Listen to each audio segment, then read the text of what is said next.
顾凌渊，交出虎符。北境战事已平，你手握重兵，久镇边关，朝中多有非议。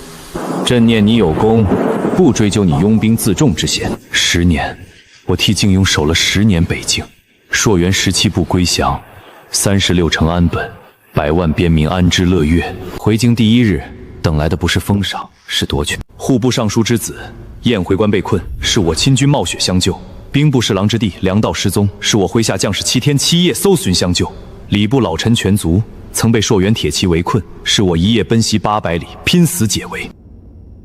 我救过的人，此刻都在装聋作哑。你笑什么？臣只是想起3个月前，陛下还在诏书里说，北境有臣是靖庸之幸。如今战事刚平，臣就成了陛下口中拥兵自重之人，这幸与不幸变得真快。顾凌渊，你放肆！陛下厚待于你，你不思感恩，反而当殿讥讽君上，莫非真如坊间传言，你顾家军只知北境王，不知靖庸地？3年前北境断粮3日，前线将士饿殍遍野，我彻查粮饷，发现朝廷拨付的赈灾军粮尽数流入秦王私仓。彼时蛮族压境，家国为重，我无暇回京清算。不料今日落井下石之人，竟是他。秦相说我拥兵自重，可有证据？北境军只听你一人号令，这便是证据。边军听令，是因为本王与他们同时同寝，同守边关。他们的兄弟战死，本王亲自收尸；他们的父母无人奉养，本王开军田养之。他们断粮时，本王把自己的马杀了分给他们。秦相人在京城，手不沾血，脚不踏雪，却敢问为什么边军听我？那本王也想问一句，边军不听浴血守城的将帅，难道听你这个坐在暖壳里算计军饷的人？顾凌渊，你眼里还有没有朕？有，所以臣今日站在这里，而不是在北境点兵。陛下，顾凌渊当威胁君上，其心可诛。臣请陛下即刻收回北京虎符，修其王爵，召顾家军各营主将回增述职。臣不议，北境不可只知顾王，不知天子。长宁，你来说。父皇，儿臣请解除与顾凌渊的婚约。顾凌渊，你活着回来，我便嫁你。顾凌渊常年在外，性情刚烈，杀伐太重，如今又惹朝师非议。儿臣身为靖庸公主，不愿卷入兵权之争，更不愿嫁给一个让父皇不安的人。这是你的真心话？是。好。顾王爷，公主殿下金枝玉叶，本就不该嫁给边关粗人。如今你交出兵权，安分做个闲色侯爷，也算全了陛下恩典。做人还是识趣些好。你是哪位？裴少恒，现任御前营副统领。没听过。顾凌渊，你何必如此羞辱人？羞辱？我在北境10年，见过的将领都是从死人堆里爬出来的。他假胄崭新，虎口无检，站姿虚熟，这样的人我没听过，很奇怪吗？够了，顾凌渊，今日陛下给你体面，你莫要不知好歹。来人，取虎符。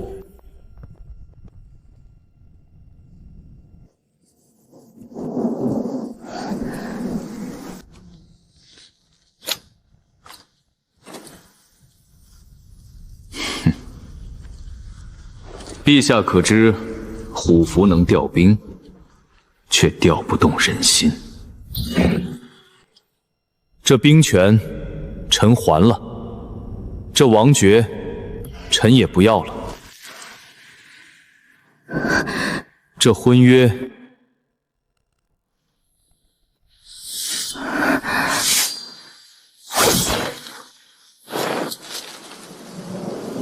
婚约。臣也还了。等我回来。你若不回，我便等你一辈子。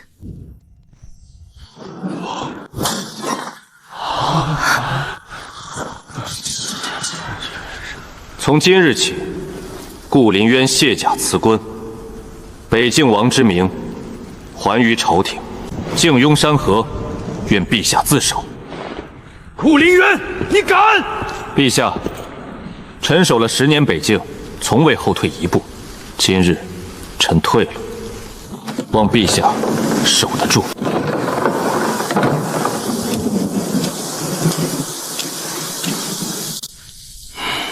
没了兵权，他顾林渊也不过如此。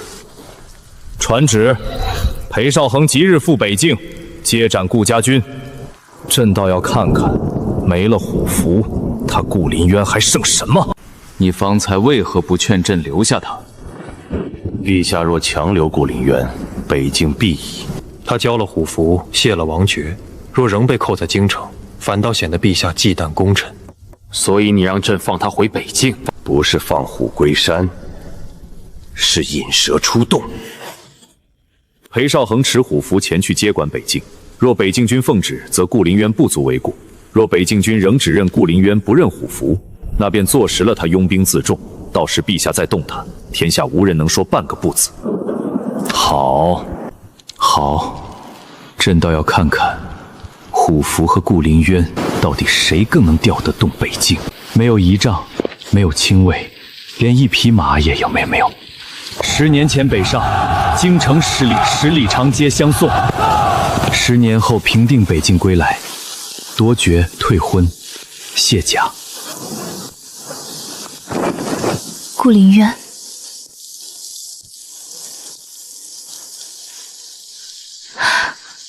你不要怪我。公主言重了。我只是没有选择，父皇忌惮你，朝中也容不下你。若我继续与你有牵扯，只会让事情更糟。所以你选择在金殿上当着满朝文武亲手踩我一脚。顾林渊，你太锋芒毕露了。你若肯低头，父皇不会这样。沈明珠，我在北境低过头，我对战死兄弟的父母低头，对饿了3天还守城的将士低过头，对被蛮骑踏破家园的百姓低过头，对着一座座无名坟我也低过头。可我不能对昏聩低头，不能对贪婪低头，更不能对拿百姓性命当筹码的人低头。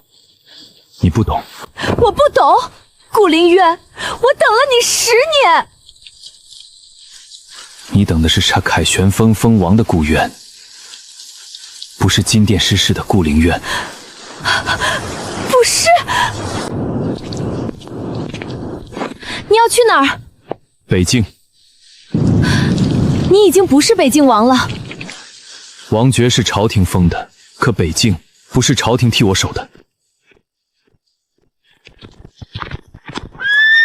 殿线下，您怎么还在这儿？父皇让你去北境。不错，陛下已将北境虎符交给我，命我接管顾军。虎符真的能调动北境吗？顾林晨再厉害，也不过是过去了。哼，一个没了兵权的弃臣，还摆什么架子？为什么听见他这样说，我会觉得刺耳？殿下放心，等我接斩北境军，立下金功，一定为你我赐婚。你我？殿下日在金殿殿上与顾林渊划清界限，满朝都看见了。如今京中还有谁我更适合殿下？竟敢给我脸色！无妨，顾林渊已经倒了，北境军迟早是我的，公主也迟早是我的。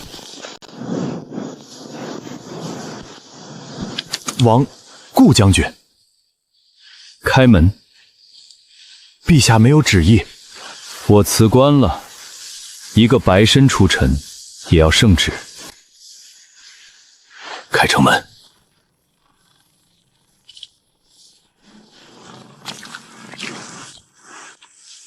王爷，王爷，北境的事我们都听说过。我儿子在雁辉关当过兵，他说若没有您，他早死了。草民没别的，王爷路上吃。多谢。王爷，您还回北境吗？回。那就好。北境万幸，不能没有您。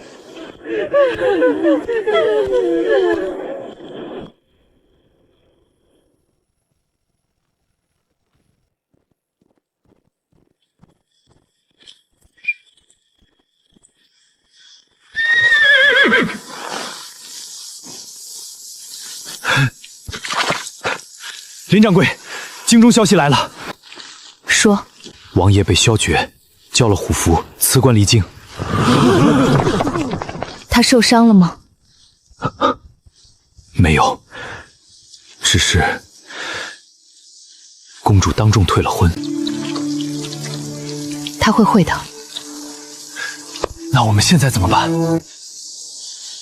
传信燕北萧，点亮焰回烽火。林掌柜，焰回烽火只有边境危急时才能点。北境最大的危机不是蛮旗南下，是他们以为顾凌渊可以被一道圣旨带走。去告诉北境所有人，王爷回家了。林掌柜令，点焰回烽火，点火！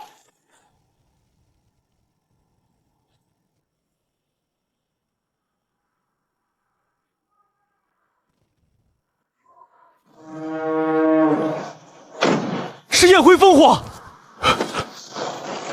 王爷要回来了。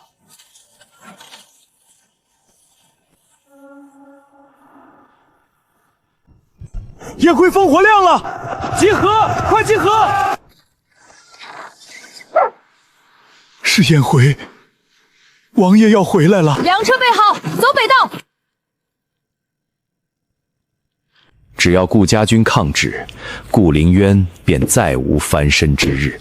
等我接管顾家军，北境便是我的功劳。京城还沉浸在夺回兵权的喜悦里，可他们不知道，真正的北境从这一夜开始醒了。雨停了，北境的深处还是这么冷。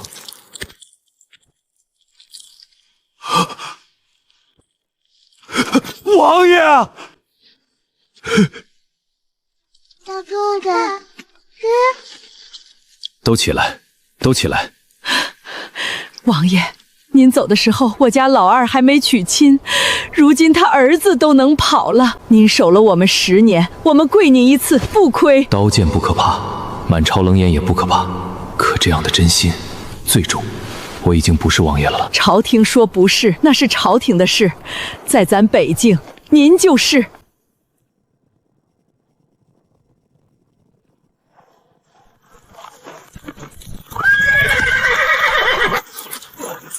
末将燕北萧，恭迎王爷归北。恭迎王爷归北。我已交出虎符。末将知道。我已被萧王爵。末将知道。朝廷很快会派新帅接管北境军。哼，那也看他懂不懂北境军规。燕北萧慎言。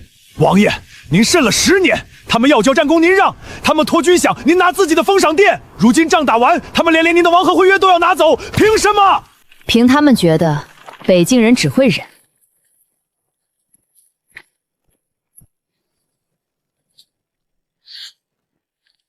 归雁商行林兆雪见过王爷。是你点的焰回烽火？是。王爷，林掌柜也是为了……你可知私点烽火是重罪？知道。那你还点？因为北境需要知道您回来了。我若不回北境呢？那我就带着粮车去找您。找我做什么？问您一句话。什么话？您是要继续替那把龙椅委屈自己，还是要替北境百姓活一次？我若活自己，天下会乱。您不活自己，天下已经乱了。报！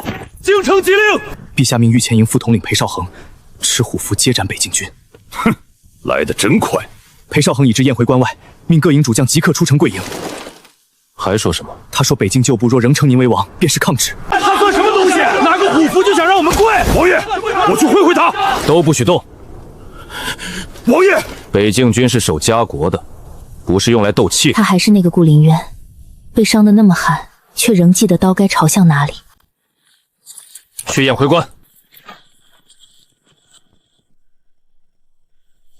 陛下有旨，顾凌渊已被削去王爵，北境军即日起由本将接掌。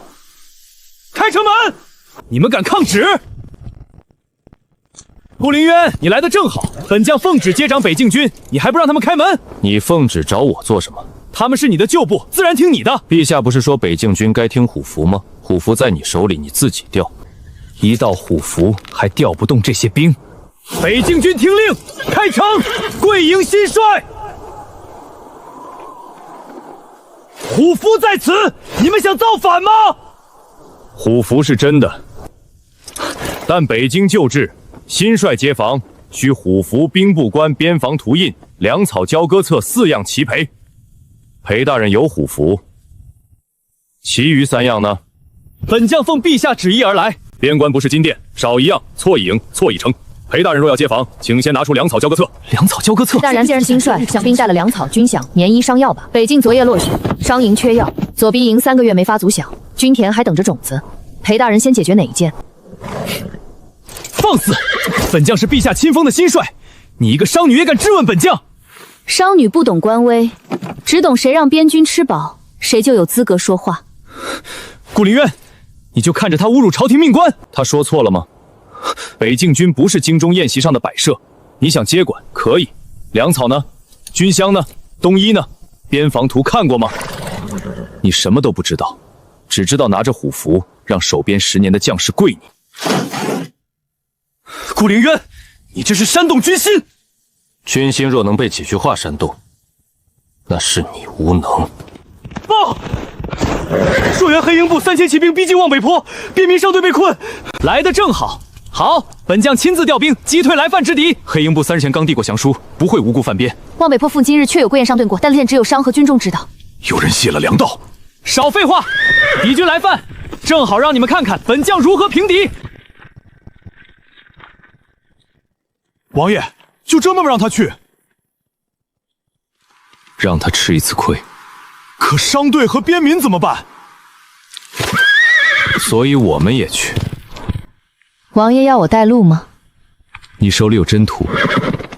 王爷怎么知道？你不会把真正的路给一个草包。哼。那王爷接好。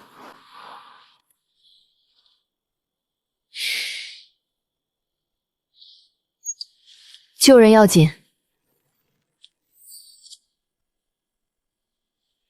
燕北骁，点300轻骑，绕雪松岭，先救边民，再劫黑鹰部。是。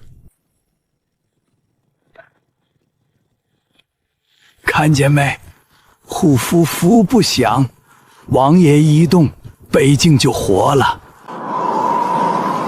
北境竟是这种鬼地方！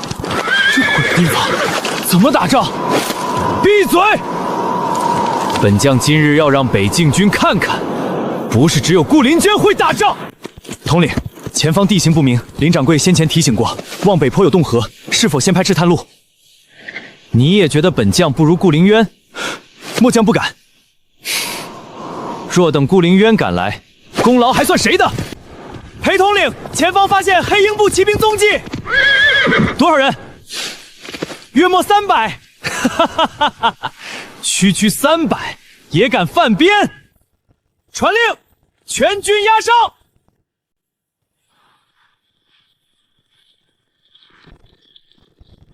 统领不对，这里像是洞河。地图上明明是平路，林昭雪那个奸商女敢骗我！救我！救我！退！快退！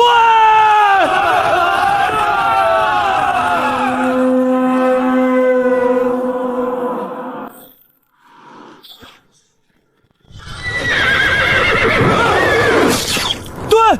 举盾！别急，别急！护本将！快护本将！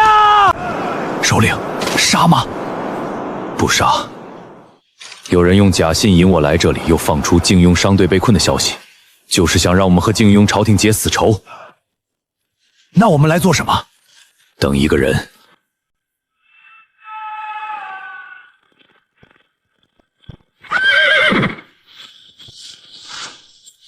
顾王，顾凌渊。勾结硕远！你为何来望北坡？有人以归雁商队为饵，告诉我这里有旧物被靖庸军扣下，信上盖着喝鹰旧印。印是真的，信是假的。什么意思？黑鹰部旧印3个月前在京中贡礼里出现过，能接触到他的人不在北京。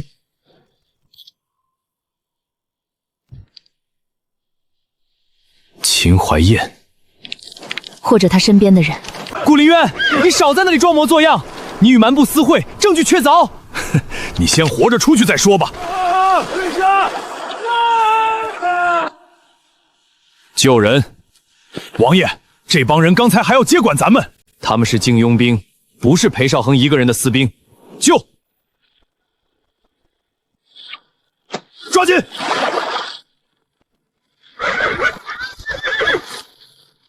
伤药拿来，火盆靠近。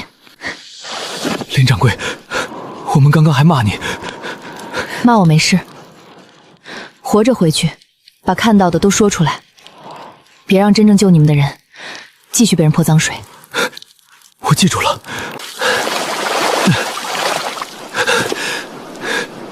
别碰我！你再说一遍！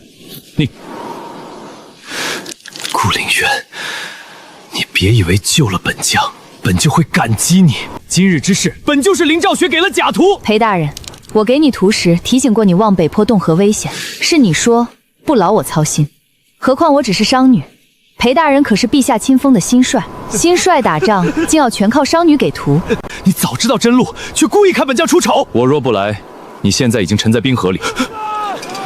裴少恒，边关不是金殿，在这里错一步，死的不是你一个人，是跟着你的兵，是路上的百姓，是无辜的商队。王爷，燕回关急报，京城来使入关带来陛下第2道旨意。什么旨意？陛下命王爷即刻回京受审，罪名是私结硕元，抗旨不遵。顾林渊，听见了吗？陛下要审你，你若不回京，就是坐实谋逆。原来如此。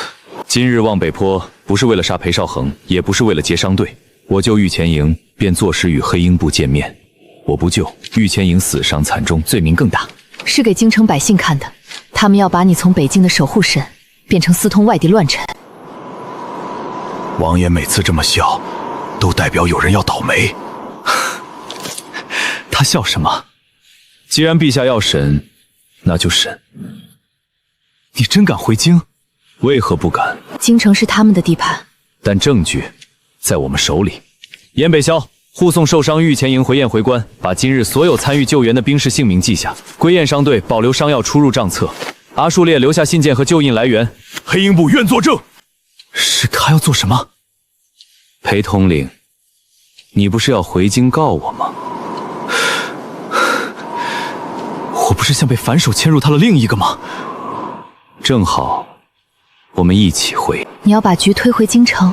他们不是喜欢在金殿上审人吗？那就让满朝看看，北京的风雪能刮出多少京城的脏东西。这一次，他终于不再只替那把龙夷人。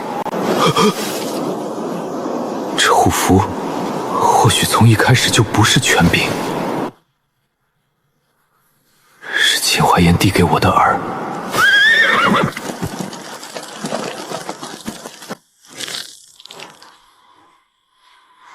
回京。是。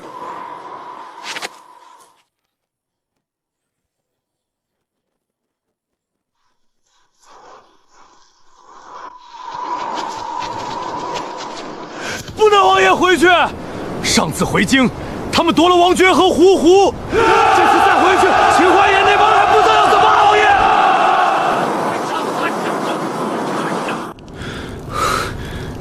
我带3万骑护王爷回京，末将愿随行。你是护我，还是逼京城认定我谋反？那也不能让您一个人回去。我不是一个人。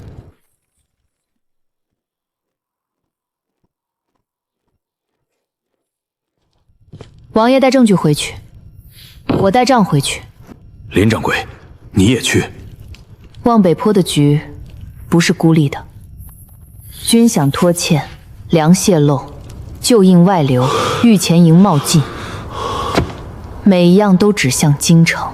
这是归雁商行这7年往北境运粮的账，每一笔军粮到仓亏缺多少，谁签收，谁转运，都有记录。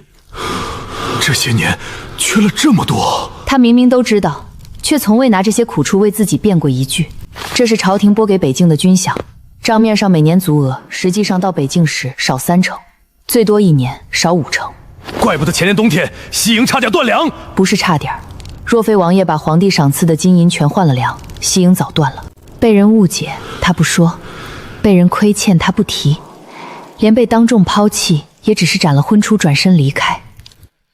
他太能忍了，能忍到让人心疼。还有最关键的一点，这不是账册，是货票。3个月前，秦家名下的昌隆粮行从州调走8万吨粮，8万只。票面写的是赈济北境军需，但那批粮从未到过北境。他们敢吞军粮？不止吞，那批粮后来高价卖给了南方灾区，换回来的银子进了秦家旁支的钱庄。这帮畜生，猜忌可忍，污蔑可忍，可拿边军和灾民的命换银子，不能忍。所以这次回京，不只是洗清你的罪名，还要撕开他们的粮账。你想怎么做？秦怀燕能坐稳相位，不是因为他一个人厉害，是因为他背后有粮商、有钱庄、有朝中转运官吏。怎么让他们自己跳出来？放出消息，说王爷回京受审，北境军心动荡，归雁商行怕被牵连，准备断掉北境粮道，转投秦家。这不是自毁名声吗？想钓大鱼，总要折点饵。你不怕？怕。怕归雁商会被查封，怕跟着我的伙计被牵连，怕我爹留下的粮道毁在我手里。那你还去？因为我爹死前说过，粮送不到，兵会饿死，兵死了，雁回关就没墙了。我做粮道不是为了发财，是为了让守墙的人有一口饭吃。很多人敬我、宠我、怕我、求我，可他不一样。我带你回京，王爷不怕我拖累？你若是拖累，满朝文武就都是废物。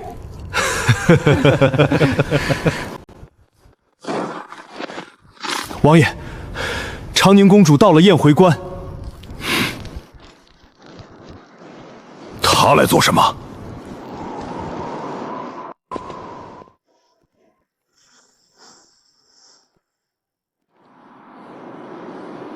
顾凌渊，公主殿下。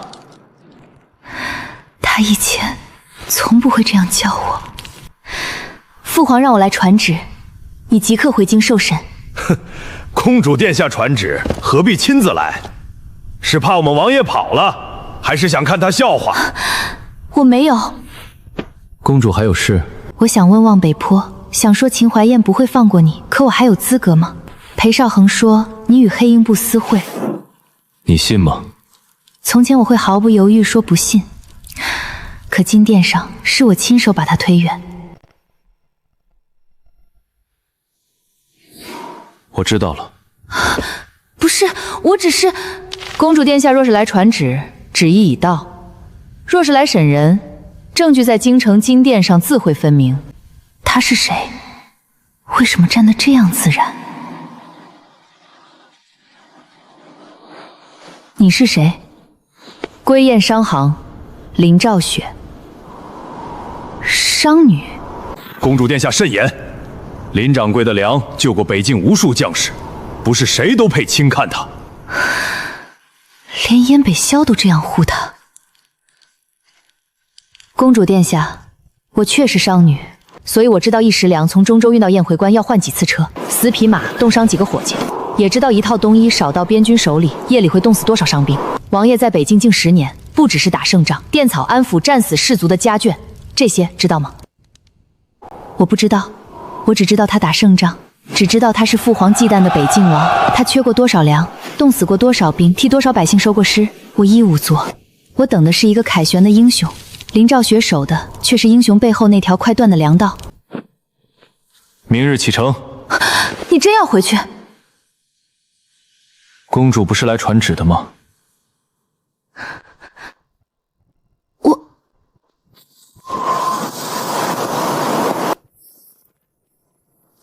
你喜欢他，我敬他，也心疼他。至于喜不喜欢，不急。原来不是他抢走了他，是我自己把他弄丢了。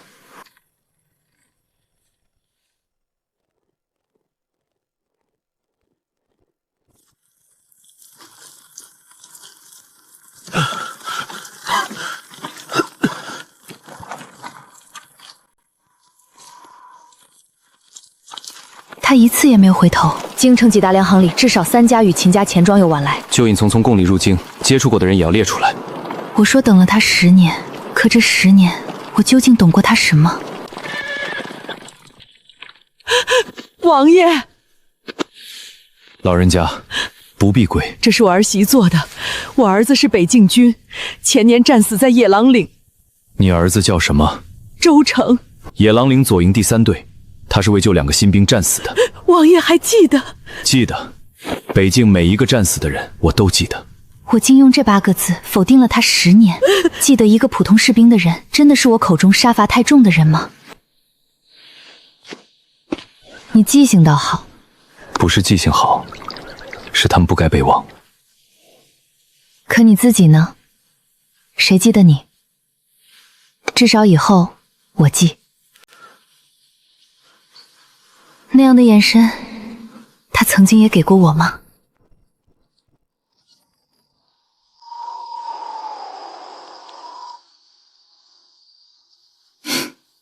果然来了。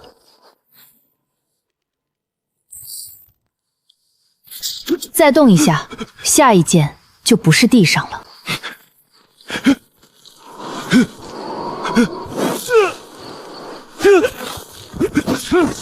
跑得了吗？拿下！谁派你们来的？是。写了什么？秦怀燕这老姑。不止秦怀燕。他们知道账册的位置，说明队伍里有人递消息。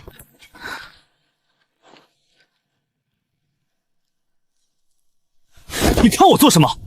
裴大人急什么？我还条上的墨是京城裴家常用的松烟墨。裴少恒，是你？一派胡言！把人押下去，天亮继续赶路。王爷，不审了。真正想毁账的人，在金殿上等着。你要将计就计。他们想看我空手回京，那我就空手给他们看。夜里走水，烧坏了一车杂物，账毁了就好。果然。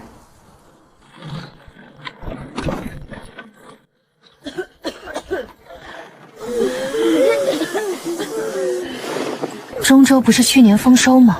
看这样子，像是遭了灾。不是天灾，灾民手上还有新谷，说明他们不是九恶流民，是刚离开田地不久。如果真是灾年逃荒，百姓会带种子。那他们为什么逃？只要有种子，就还有回家的念想。因为家没了。老人家，你们从哪里来？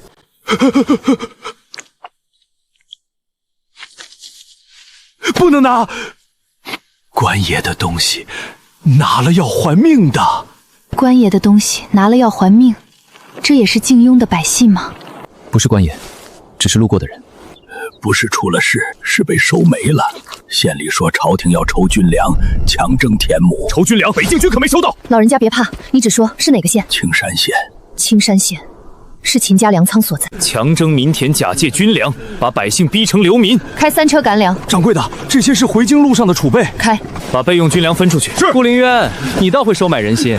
这些流民来历不明，万一混入刺客呢？你怕刺客，怕就离远些。谁让你们在官道居住？滚开！都滚开！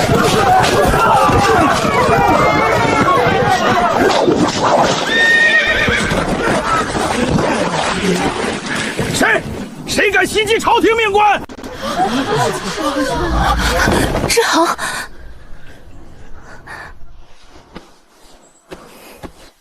七皇子沈之恒靖雍帝最不受宠的儿子。皇姐，你怎么在这里？我听说青山县流民进京被拦，就出宫看看。哼，七殿下，您私自出宫，还与流民混在一起，若被陛下知道，只怕……小人不知七殿下在此。我若不在，你便可以纵马踩踏。谁的命令？县令说这些流民不能进京，若惊扰贵人，就要我们人头。不推脱责任，不顾及面子，先护人，再问责源头。这个皇子不一样。顾将军，他不是卿马，是辟邪。七殿下，今日多谢顾将军救人。殿下也救了人，我救不了多少，至少你想救。他们都说我软弱，说我没用，可他说，至少我想救。所谓软，也许只是还没有学会残忍。带上这名官吏，流民暂时安置在驿站外，分粮，登记祭籍。归燕商行的人去青山县查田契和粮仓。我也去。七殿下，此事自有官府处理，官府若能处理，他们就不会流落到这里。我要带他们进京。志恒，你可想清楚了？你若带刘晴进京，会得罪很多人。为什么不吃完？给妹妹留。皇姐，我想清楚了，如果做皇子，只能看着他们被赶走，那我宁愿得罪人。你心里的答案出现了，还要再看看。那就让京城也看看。相爷，顾灵渊似乎与七皇子同行了。七皇子？不过他们今宴不是要证据吗？相爷，要不要阻拦？证据说不了话，人却可以死。他们会出手，而且会比望北伯更狠。他们越以为仗毁了，金殿上的刀就越锋利。听说顾灵渊要回京受审了，那顾灵渊被削爵后心有不甘，回北境便暗中联络朔元黑鹰部。顾将军守北境10年，不至于吧？听说10几部蛮族首领都去见他了，那不是谋反是什么？清明裂了缝，金殿上才好定罪。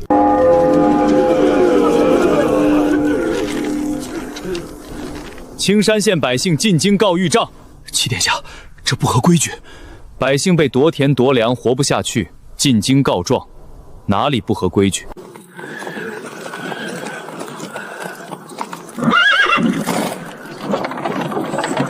该死，怎么偏偏堵在城门口？那是北境王，不是说被削爵了吗？嘘，小声点儿。我们是青山县的。官府说要筹北境军粮，收了我们的粮，又说我们交不起赋税，把田划给秦家粮仓筹军粮。顾将军不是也在这儿？问他！北境军从未收到青山县所征粮草。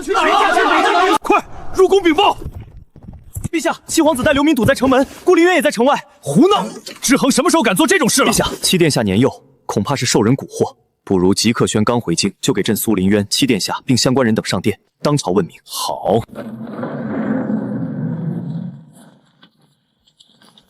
上一次，我在这里交出虎符，斩断婚书。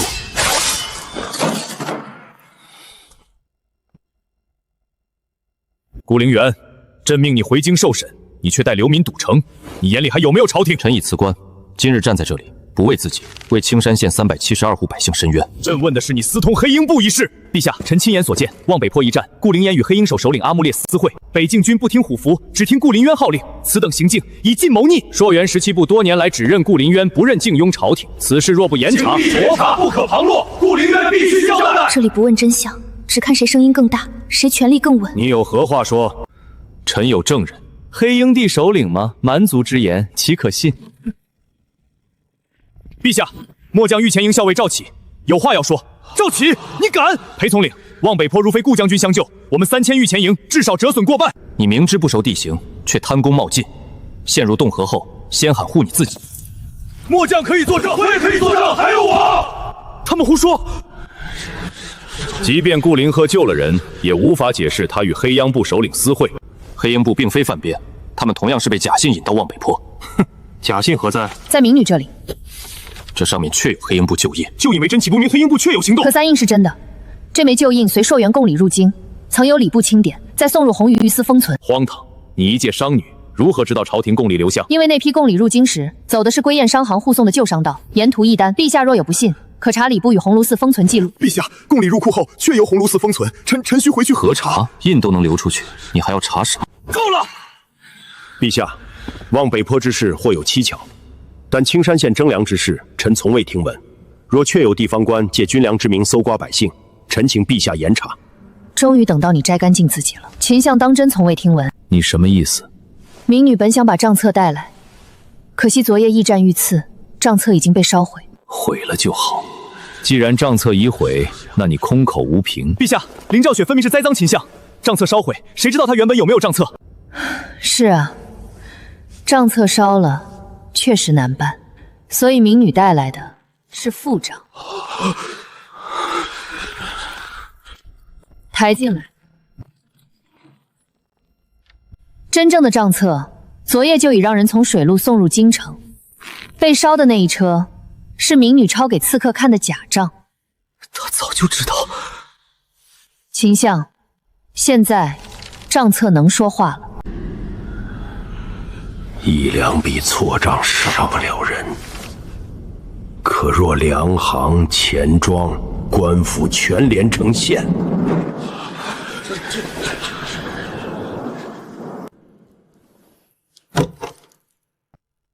不能让这些账册在殿上摊开。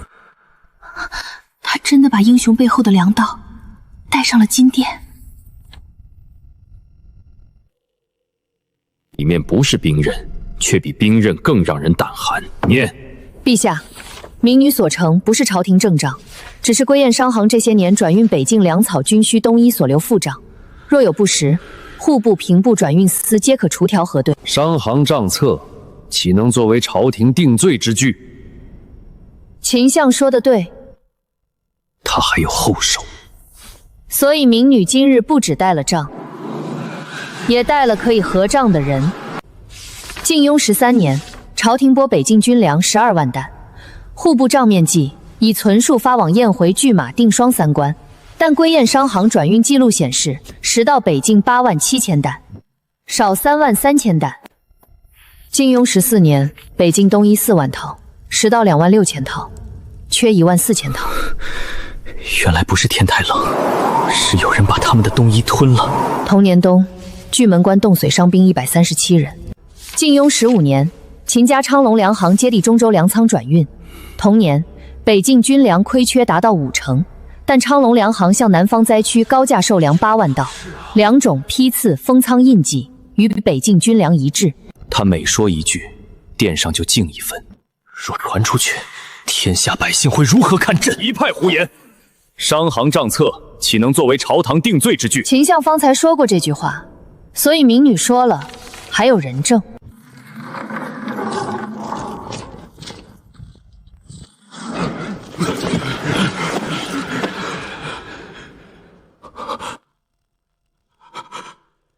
你们，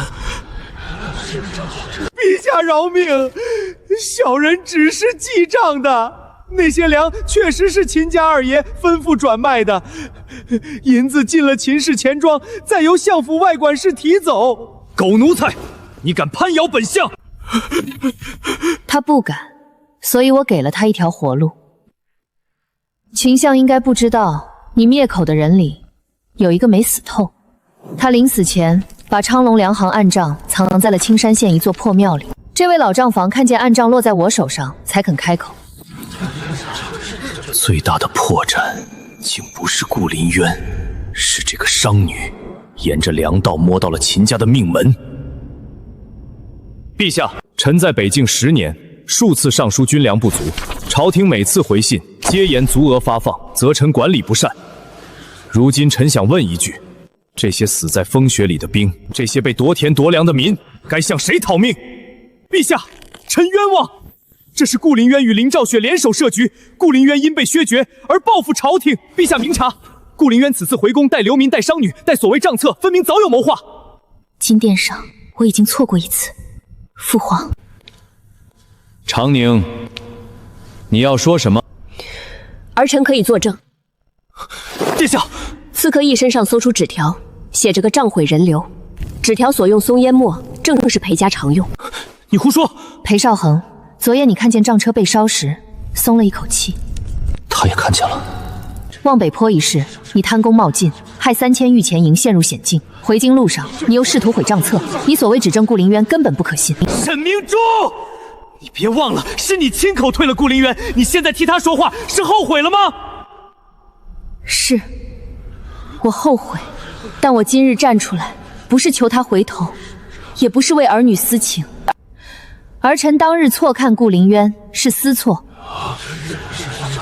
儿臣愿领前错，但裴少恒必须查。他终于不再只想着自保，到这一刻，他才真正像个公主。父皇，儿臣请查青山县，请查军粮，请查秦家。你也要逼朕？儿臣不敢逼父皇，儿臣只是想让父皇看看，靖庸的百姓快活不下去了。他还稚嫩，还不够狠，却至少愿意低头看百姓。传朕旨意，裴少恒暂押天牢，青山县令、中州转运官、昌隆粮行相关人等即刻拿问。秦相暂避朝务，协查军粮案。臣领旨，今日之辱，一个都不会放过。顾凌渊，今日的话，我是真心的。我知道，公主能站出来作证，是靖庸之心。我们真的回不去了吗？婚书断在金殿上的时候，就回不去了。我不是输给了他，是输给了曾经那个不够坚定的自己。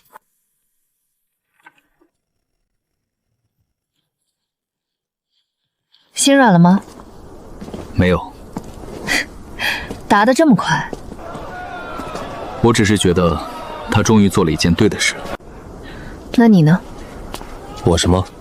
你也该做一件真正想做的事了。还不到时候。等旧朝自己烂到遮不住。什么时候才到？等天下人都看见，谁才该坐在那个位置上？你要扶他？若他撑得起这江山，我便扶他一程。那这条路会很难。你怕吗？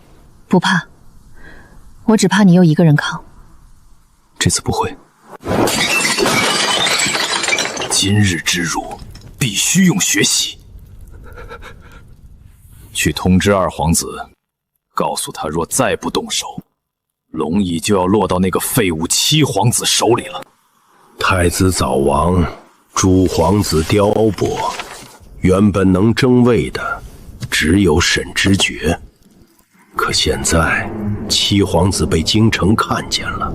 七皇子是真仁厚，敢替流民说话，皇家总算有个肯看百姓疾苦的人。京中如今都在殿下仁德。沈之恒也配？生母卑微，无外家可依，见了兄长只会低头，他凭什么？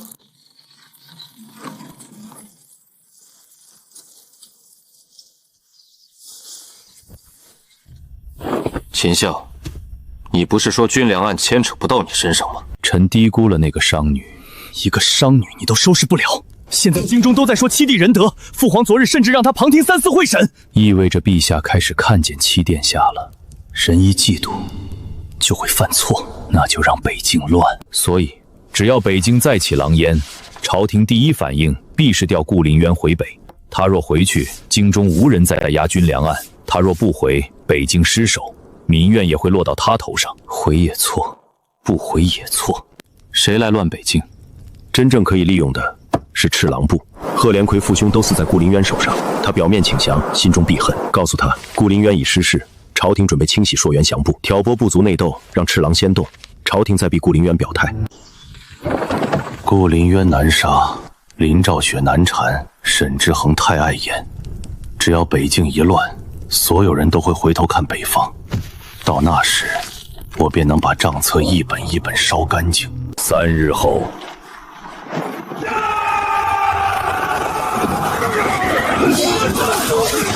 是赤狼部。同日夜里，3处边民牧场遭袭。北京急报，赤狼部反了，尚未正式举旗，但已有犯边之时。望沙宝请朝廷速派将领安抚平乱。顾凌渊虽已辞官，但朔元诸部多为其名，不如让他回北京。秦相这么急着让我离京，臣只是以国事为重。赤狼部这次动得太巧，不是巧。京城有人递了刀。赤狼缺盐、缺茶，铁，冬季以来更离不开靖戎边事。若不是有人许了好处，贺连魁不会在这个时候动。顾凌渊，你怎么说？臣不悔。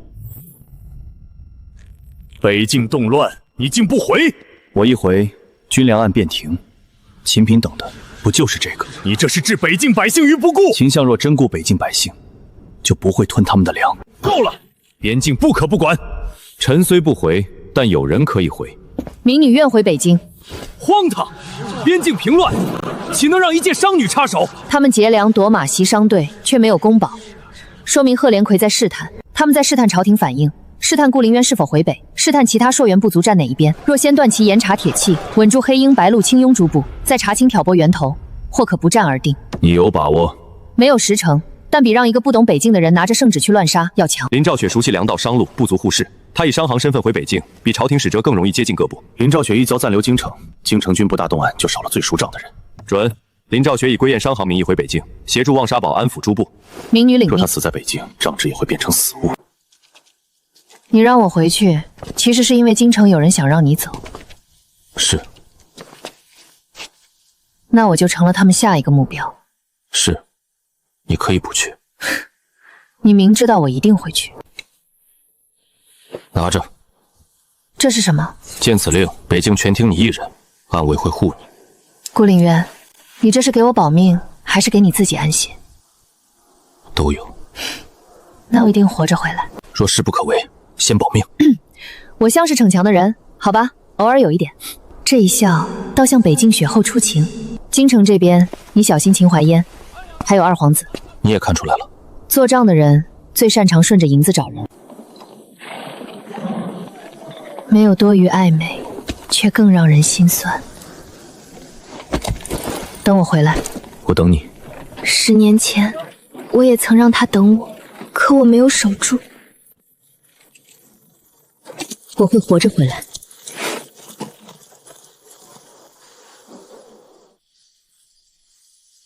京城的局还没完，北境的风也才刚起。没有旨意，谁也不得见。老人病弱的，先送医馆。齐殿下是真把咱们当人看。是啊，他还亲自给孩子发粥。别跪，鞋还没补好呢。你是皇子，不必亲手做这些。你能补几双鞋，能发几碗粥。为民做事，光靠心软不够，要立规矩，要用人。志恒记下了。把流民分户登记，老人幼童病患单列，青壮愿做工者安排修仓、筑路、搬粮，每一斗粥从哪里来，到谁手里，都要记账。这样就不会被摊掉。还会有人贪，但账越轻，手越难伸。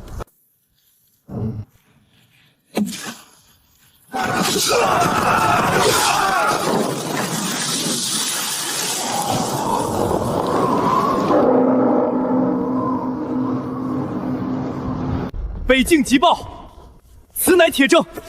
清君侧，此乃铁军策。赤狼与顾凌渊之早与其勾结。父皇，儿臣也不愿相信顾将军谋逆，可血书已至，赤狼已动，他们又要把罪扣到顾将军身上。顾凌渊，你如何解释这封血书？错处太多。北京军令从不用本王2字，只述顾凌渊3字。贺连魁父兄皆死于我手，选仇人做盟友，是嫌自己死得不够快。血书上盖的私印是我3年前丢失的旧印，此事曾在兵部备案。陛下确有此事。北境800里急信，林兆雪送来的。归雁商行于望沙堡外截获赤狼密使1名，其身携京城银票3张，票号为万通钱庄，银票背面暗记与二皇子府采买账印相合。污蔑！知觉。父皇，儿臣冤枉。万通钱庄银票流通极广，陈氏铁铺虽与儿臣府上有采买往来，但儿臣绝不知赤狼之事。此事需详查，眼下最要紧的是平乱。父皇，儿臣愿请旨派兵北上，平赤狼之乱。二殿下派谁？燕北萧。燕北萧乃北境旧将，熟悉边情，让他奉朝廷圣旨北上，可安军心。这是要把燕北萧也制走。燕北萧，末将在。若赤狼继续犯边，格杀勿论。末将遵旨。王爷，他们这是把我也调走，那我抗旨不去。你敢抗旨，他们今晚就敢说北境军反了。明面接旨，暗中听林兆雪调度，到望沙堡后不可滥杀。可圣旨写的是格杀勿乱，将在外，先保北境。若将来陛下问罪，我担。每次都是您担。这次不止我，林兆雪也在。王爷很信他，他看得清北境，只是北境。末将多嘴。见到他，把这封信给他。里面写什么？3个字。3个字。王爷到底写了什么？棋子已经分开。通知陈安，青石岭私隐备案，不能留。顾林渊留在京城，林兆雪身在北境，燕北萧去了望沙堡。只要其中一处弦断，整盘局都会塌。下一刀落向了青石岭私隐备案。林兆雪抵达望沙堡时，正赶上第2场雪。林掌柜，你可算来了。伤亡如何？盐仓死了11人，伤27人。赤狼部没攻堡，只烧了盐车，抢了2批粮。贺连魁派人放话，说若朝廷敢派兵，他就召朔元诸部共反。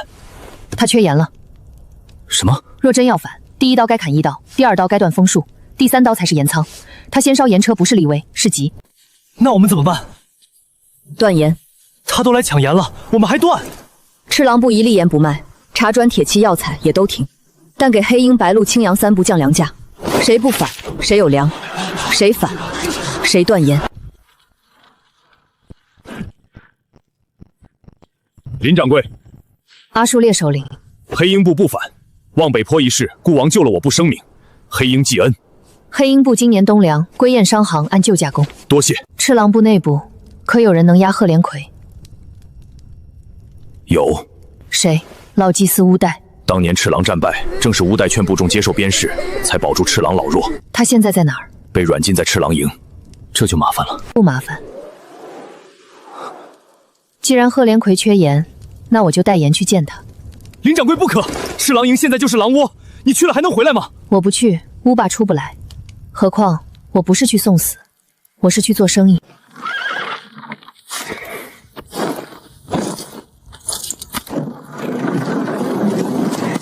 顾王知道会杀人吗？王爷不会杀林掌柜，那杀谁？看谁敢动林掌柜。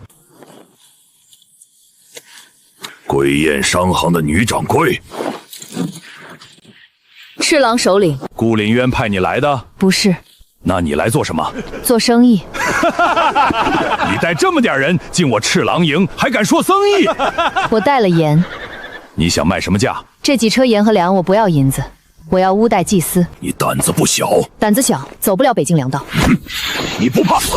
怕，但你现在更怕没盐。归燕商行会断赤狼部3年盐茶，黑鹰、白鹿、青阳会拿到赤狼抢杀伤的证据，到时候赤狼部的孩子连一口咸汤都喝不上，你敢赌吗？掌柜的。贺连魁，我今日来是给赤狼部留路，不是给你脸。好，顾凌渊身边竟有你这样的人。现在可以谈了。乌代可以给你，但盐我要1半，粮和茶也给你1半。这么大方，这笔账我会记记。你是林霄的女儿？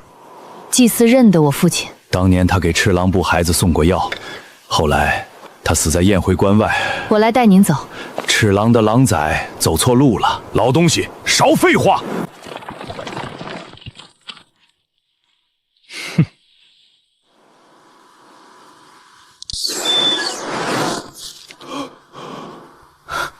老韩，误会，手下人见华了。别说话。我给老掌柜没丢脸吧？没有。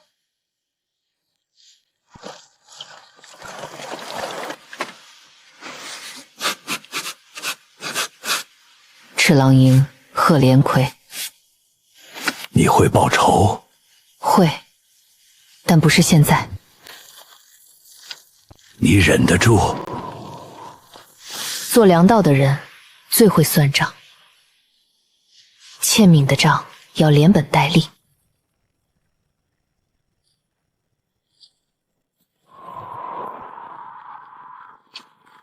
林掌柜受了伤，归雁护卫死了2人。贺连魁找死！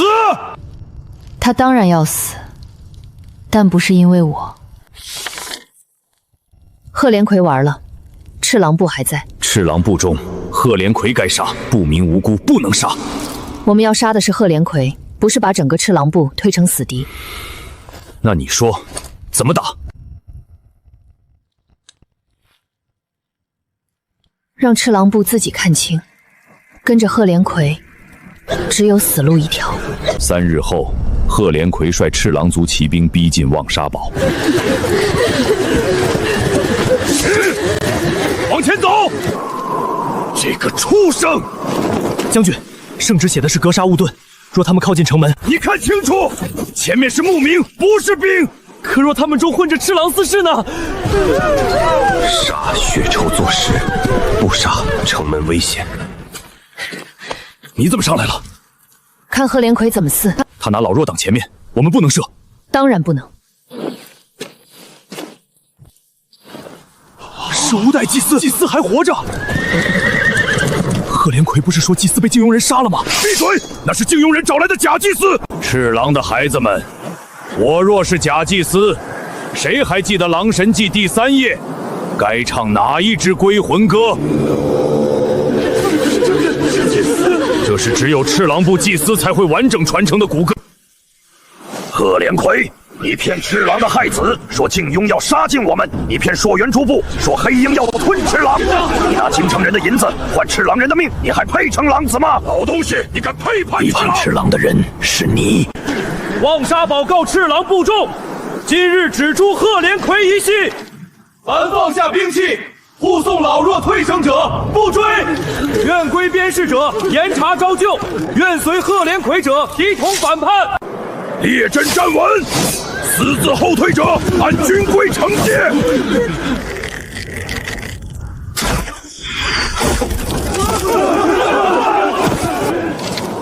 下一箭射你的头。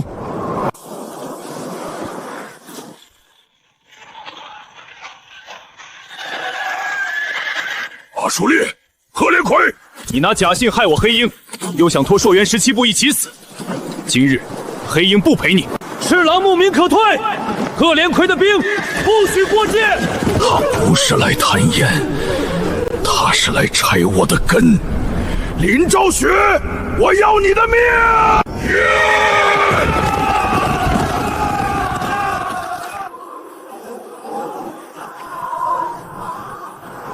放！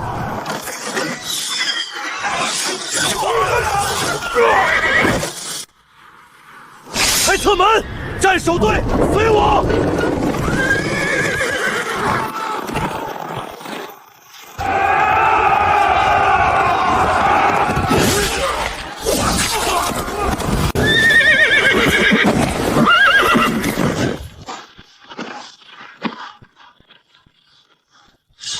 保护林掌柜！第3架短弩。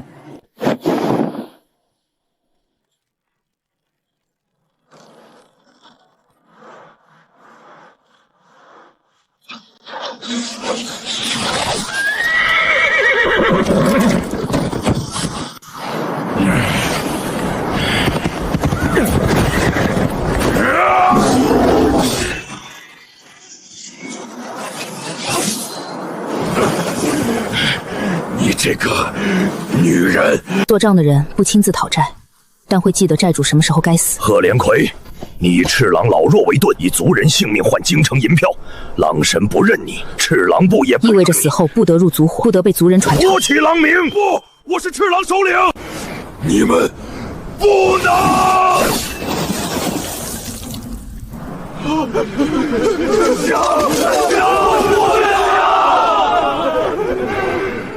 赤狼部想。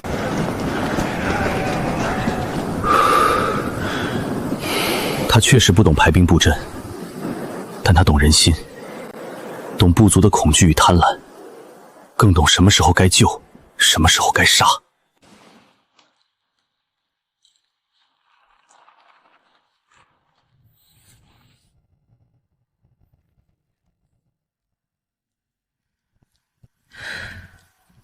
终于抓到尾巴了。林掌柜，这些送回京城，二皇子就完了。幕后之人不会坐等证据入京。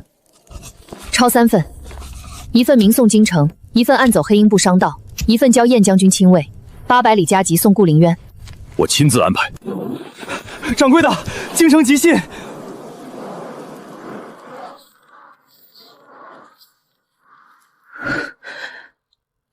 怎么了？七皇子府起火，小顺子死了。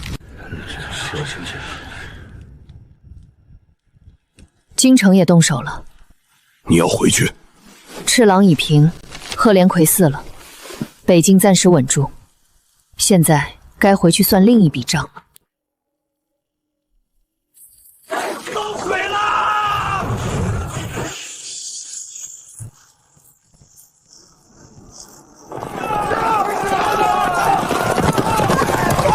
快救火！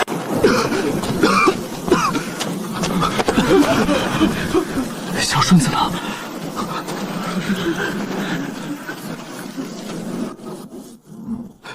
小顺子还在里面，放开我！殿下，里面进不得。小顺子还在里面。宫里人不把他当皇子时，是小顺子替他偷偷留热饭；他被兄长们戏弄罚跪时，是小顺子跪在远处陪他。殿下，奴才不要假，奴才想看那些孩子都能吃饱。小顺子！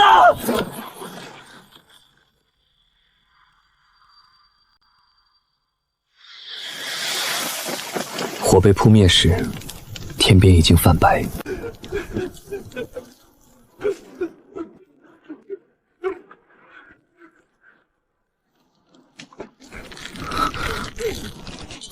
顾将军，他们杀他，是因为我吗？是，你开始挡他们的路了，所以他们要让你怕。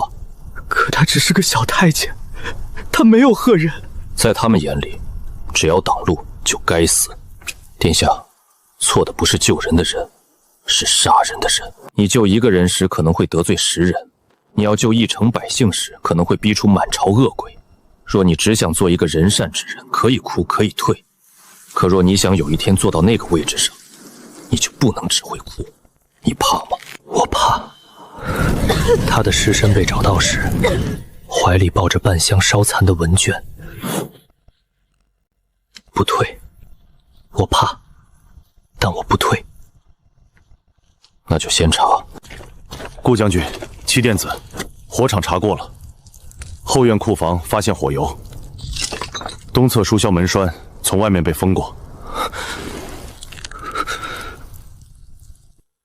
还有什么？书斋废墟里找到一枚残印，像是兵部旧印封泥。兵部，这是青石岭旧印备案册的封泥，毁掉备案记录，在反咬沈志恒私藏兵部密档。他们想再遭我。兵部今晨也报了失火，文档防备烧。青石岭私印备案册不见了。不见了，不等于毁了。兵部昨夜谁值守？兵部主事赵文成。人呢？死了，说是畏罪自尽。哼，死得真及时。顾将军，现在怎么办？去兵部。顾将军，七殿下，此事本官正在查。赵文成尸体在哪儿？不是子玉。顾将军，此事还未详查。你说，赵主事颈骨断裂，勒痕位置偏后，不像自尽，倒像是先被人勒死，再挂上去的。昨夜谁进过文档房？烧的是文档房，不是整个兵部，只守军事门房打藏人，总有人活着。那就查，反而化为一种现在查。我就在这里等。臣不敢。小人没看见，昨夜太乱了。把赵文成尸体抬到院中，看着他说：“殿下饶命！小人昨夜看见二皇子府的陈管事来过，他带了2个人。他们说奉二殿下口谕，走时带了一个木匣。赵主事后来就没再出来。”拿陈安。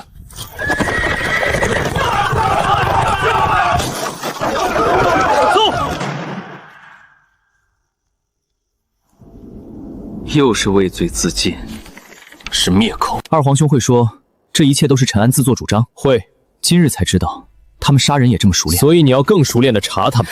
志恒，皇姐，小顺子的事我听说了。死人不会说话，账册会。王爷，林掌柜急信。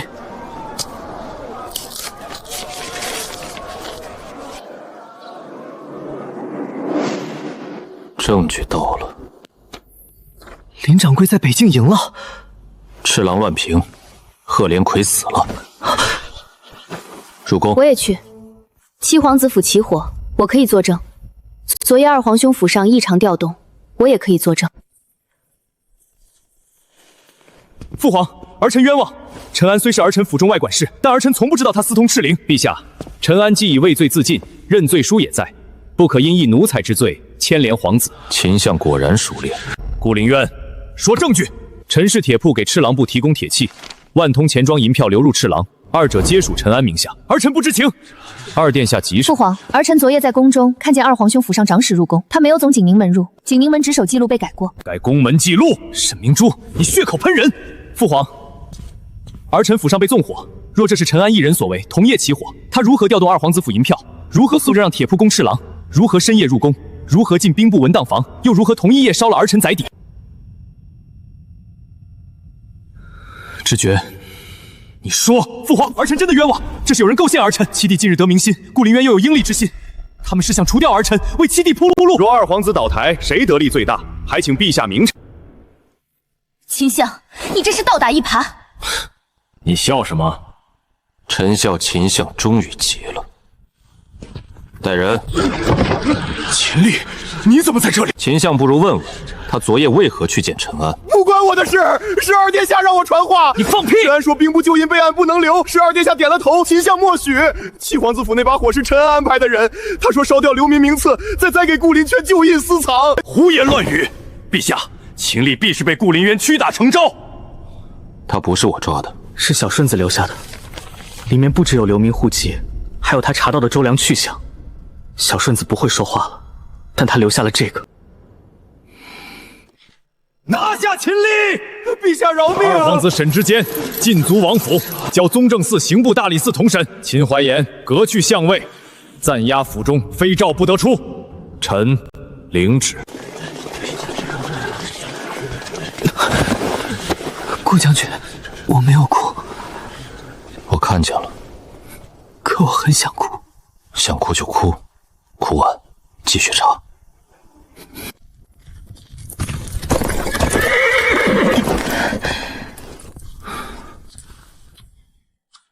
伤怎么样？还好。还好就是不好。王爷越来越不好糊弄了。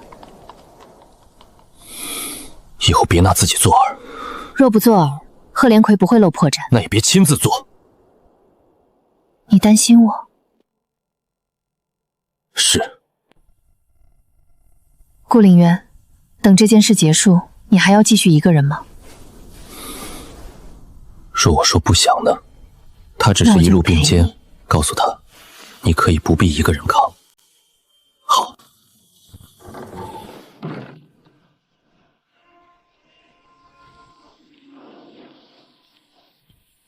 原来他不是不会温柔，只是他的温柔已经不属于我了。秦怀燕被革相位后，京城看似平静，实则暗流比任何时候都凶。陈安、秦厉擅自作乱，与本王无关。军粮案牵出17名官员，3家粮行2处钱庄，有人称病，有人失踪，有人夜里暴毙。秦家的网比朕想的更深。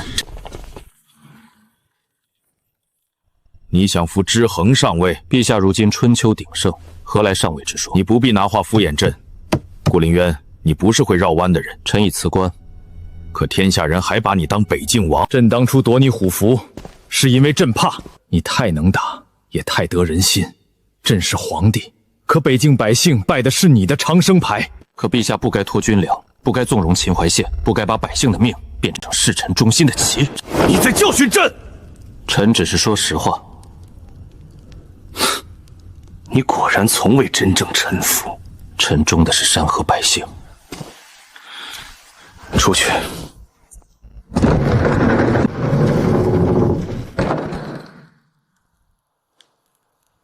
秦淮烟不可用，二皇子不可用，顾灵渊不可控。这个天下，仿佛一夜之间不再完全属于朕。相爷，二殿下传来消息。他怎么说？二殿下说，若再不动手，他就真的完了。禁军南营统领愿意接应，景宁卫也安排好了。传令，今夜动手。相爷，若败，若不动，才是必败。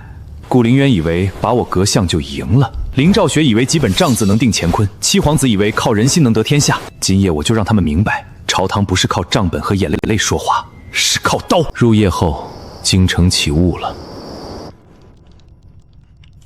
你该休息。等我把这笔对完。王爷这是要抢？抢你？顾灵渊，你知道这句话很不像你吗？休息。王爷，宫中有异动。说。景宁门换防异常，禁军南营不在原位，二皇子府附近有兵马集结。秦淮烟要动手了。去七皇子府，保护沈之恒。我去。不，你带人去宫门，我去七皇子府。我跟你去。你有伤。京城两岸的证据还在我手里，我留在这里，秦淮烟一样会派人来杀。跟着你，反倒安全。上马，名次入乡，仆从往后院集合。顾将军，宫中出事了，二皇子可能宫变，父皇呢？秦淮英若要宫变，必先控制陛下，再宣布二皇子奉诏监国，清君侧。暂时不知泪说话，是靠刀。入夜后，京城起雾了，你该休息。等我把这笔对完。王爷这是要抢？抢你？顾灵渊，你知道这句话很不像你吗？休息。王爷，宫中有异动。说。景宁门换防异常，禁军南营不在原位，二皇子府附近有兵马集结。秦淮烟要动手了。去七皇子府，保护沈之恒。我去。不，你带人去宫门，我去七皇子府。我跟你去。你有伤。京城两岸的证据还在我手里，我留在这里，秦淮烟一样会派人来杀。跟着你，反倒安全。上马，名次入乡，仆从往后院集合。顾将军，宫中出事了，二皇子可能宫变，父皇呢？秦淮英若要宫变，必先控制陛下，再宣布二皇子奉诏监国，清君侧。暂时不知清谁。你。还有我。那我们入宫。你想清楚，进宫之后就没有退路。我不退。走。宫里出事了。相爷入宫，正往御书房去。传秦相呢？顾灵渊勾结七皇子谋逆，挟持御父皇，本王奉密诏清君侧，当者杀。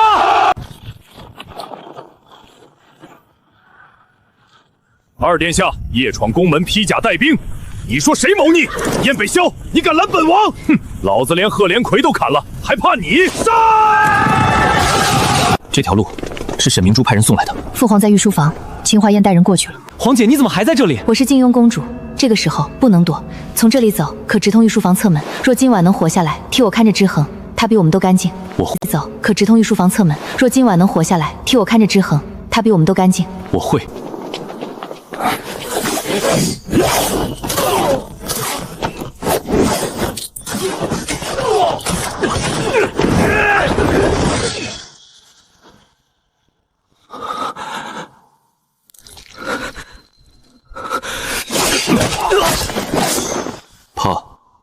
怕，还能走吗？能。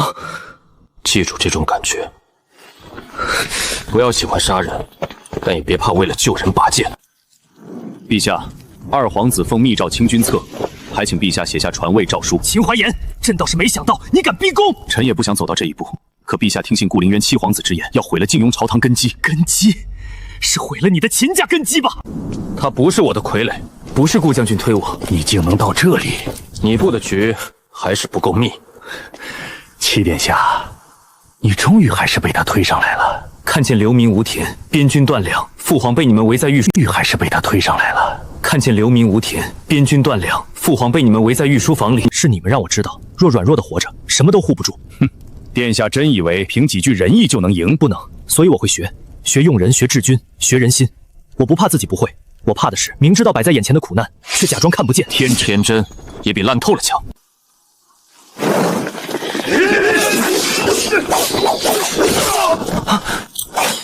站我身后！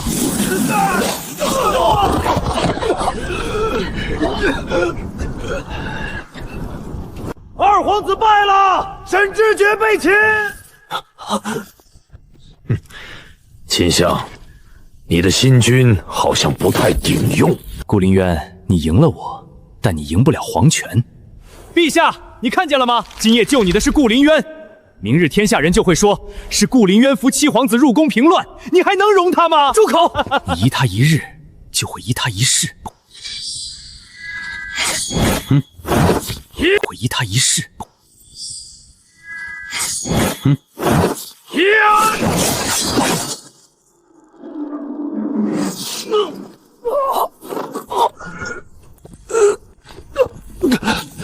还想咬人？你会明白的，功臣没有好下场。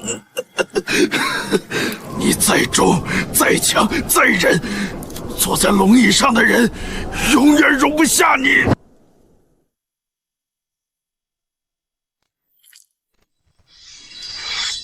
陛下无恙，臣告退。顾凌渊，你就没有什么想说？有。秦怀言说的对，臣守北境时，陛下遗臣拥兵；臣交虎符，陛下遗臣收买人心；臣回京查案，陛下遗臣拥立皇子；臣今夜救驾，陛下仍会遗臣功高震主。这样的君臣走不到明年。你想反？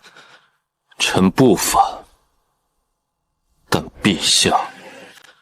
臣不反，但陛下已经守不住景雍。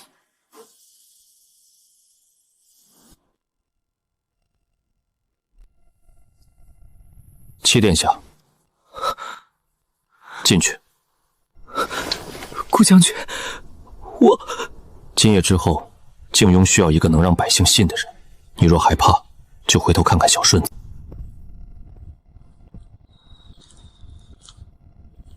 朕已经没有选择了，民心已散，朝堂已烂。拟诏是。二皇子沈之泽谋逆逼宫，废为庶人，交宗正司严审。秦怀言勾结乱党，逼宫谋逆，押入天牢。3司会诊。朕德伯至朝纲拜外滩，边民受。今日起，传位七皇子沈之衡，朕退居太上火。父皇，之衡，你若真怜之衡，你若真怜百姓，就坐稳他，别想朕。儿臣领旨。宫变夜终于结束。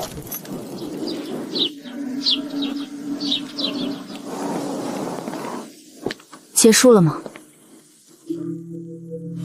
不，才开始。那就继续。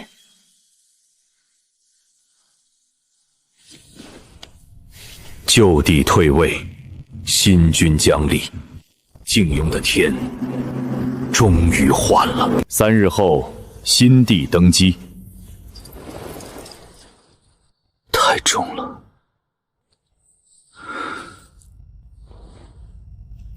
陛下，该上殿了。走。吾皇万岁！万岁！万万岁！过去那张龙椅，万岁！过去那张龙椅是他不敢想的东西，如今却成了不能逃的责任。奉天承运，天命太远，百姓太近。太上华没有出席，据说他病了，也据说他不愿亲眼看那个曾经最不起眼的儿子坐上龙椅。军粮案，朕必彻查到底。第一道旨，彻查军粮案。秦怀彦、沈知觉及涉案官员，一律3司会诊。凡吞军粮、强征民田、逼民为流者，按律从重。第二道旨：青山县被侵夺田亩，一律归回原主。无法返乡者，由朝廷暂给荒田、种粮和农具。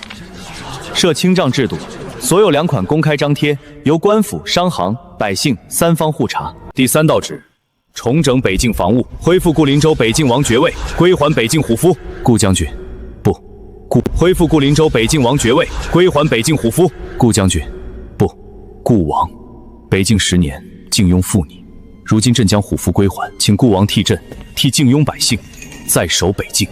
陛下可知，虎夫能调兵，却调不了人心。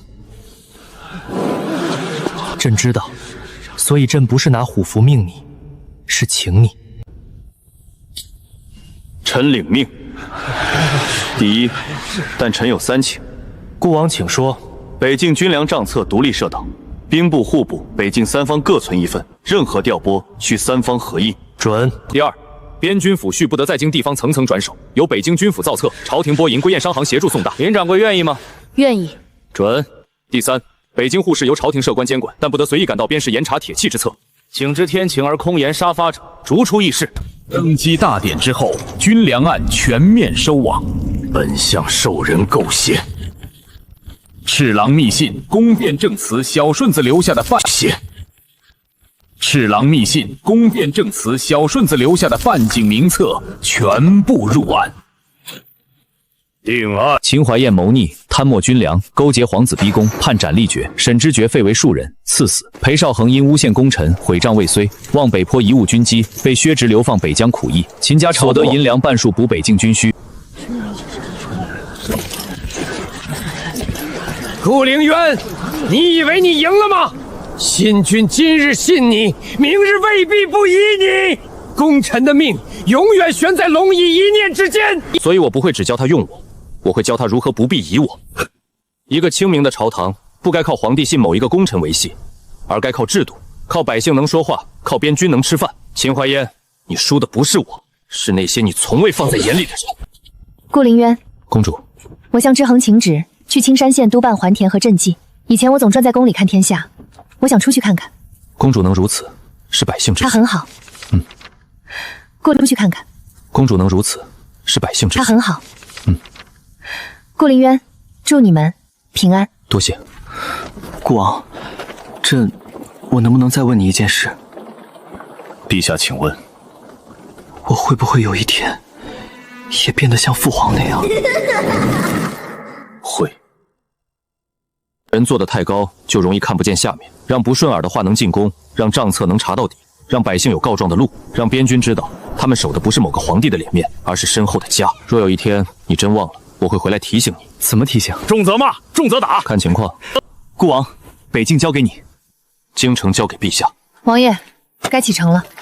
林掌柜，北京粮道也交给你。陛下放心，我会把每一笔账都记清楚。事情。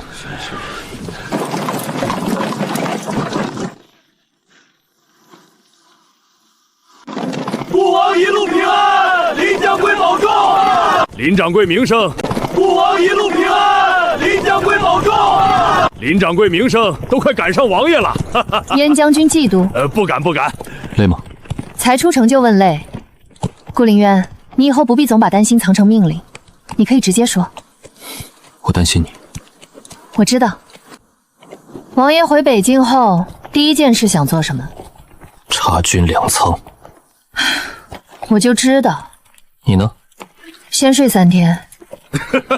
好，回北京，先让你睡3天。1年后，燕回关的春雪来得很晚，新粮已经入仓，军饷按月发放，每一笔都有回支，每一户都有记录。林掌柜那算盘比老子的刀还好使。朔元诸部也安稳了许多。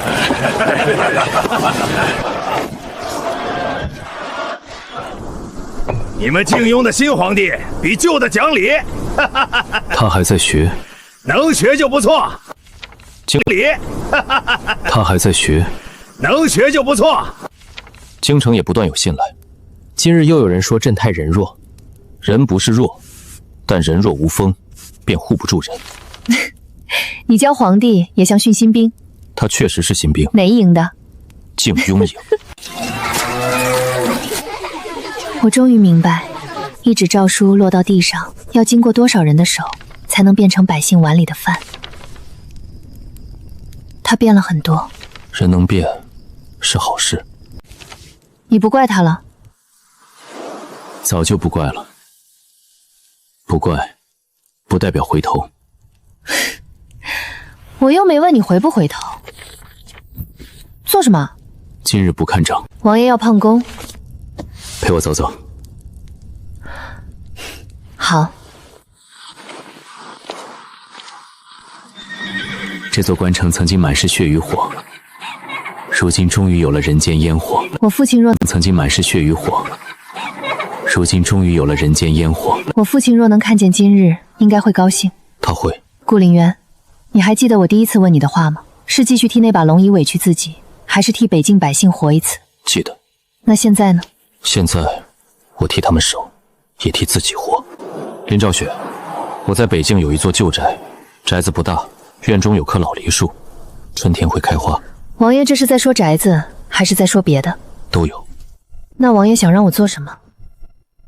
想请你住进去。只是住进去？若你愿意，便做王府女主人。那我要先看账。什么账？王府有多少田产，多少仓粮，多少旧债，多少人情往来，我嫁过去总得先合账。春雪落在两人肩上，像白头。